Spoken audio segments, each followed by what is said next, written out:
The man police believe killed 4 University of Idaho students could be back in Idaho as soon as Tuesday night. It's a legal process that began almost as soon as police arrested 28-year-old Brian Kohberger in Pennsylvania last week. His first court appearance will be tomorrow in Monroe County, where he was taken into custody at his parents' home. There, Kohberger will tell a judge if he wants to waive his right to an extradition hearing. Waiving it means he will be back in Idaho sooner rather than later.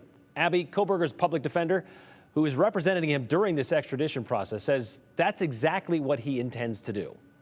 And Brian, that's also when the process of getting Kohberger back to Idaho begins, which we're told could take anywhere from hours to days. Once here, he'll face 4 counts of first-degree murder in a Latah County court. A potential murder trial could obviously be months away, but I spoke with a legal defense expert to help explain the process. 4 families fighting for justice. Most of us are taking notes and reading legal papers, doing things that we never would have seen, eight weeks ago. This would have never been on our radar. They're preparing for 28-year-old Brian Kohberger's possible trial. Kohberger is accused of murdering Steve Gonzalez's daughter Kaylee and 3 other University of Idaho students, all stabbed to death in a house near campus on November 13th. Whoever this person that was responsible for this, I want him to be sick of seeing us and sick of knowing that these people won't let it go. Police arrested Kohberger, a Washington State University criminology student, just last Friday in Pennsylvania. His public defender says Kohberger will waive Tuesday's extradition hearing, which means Kohberger could be back in Idaho to face charges as soon as Tuesday night. He believes he will be exonerated. Given the conversation I had with him and his statement of being exonerated, I would anticipate an entry of not guilty.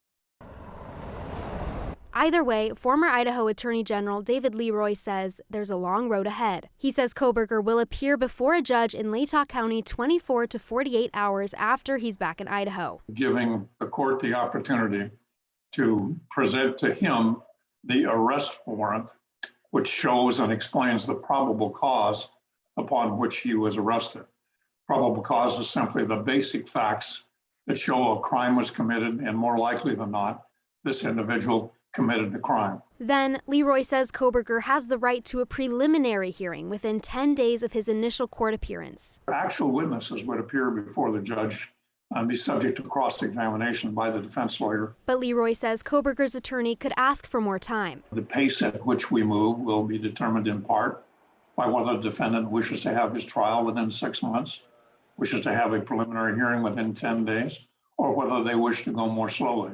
Under Idaho law, Kohberger cannot plead insanity, but a judge can potentially say he's mentally unfit to aid in his own defense. Leroy says so far there is no indication mental health will be an issue in this case. We've seen in other recent Idaho cases, if a defendant somehow becomes so detached from reality that they cannot aid in their own defense, cannot effectively communicate with their lawyer, then that issue can be presented to a judge. Whoever is found guilty of these murders could also potentially face the death penalty. Leroy says it's up to the Latah County prosecutor to request that option from the judge. In any event, in crimes of this great severity, I would expect serious penalties to be sought, which can include certainly life imprisonment or the death penalty. As for the 4 families who want justice, Steve says he's hopeful. Somebody who did this crime might think that they're that smart and that clever, but it's going to be proven to that person how many mistakes were made.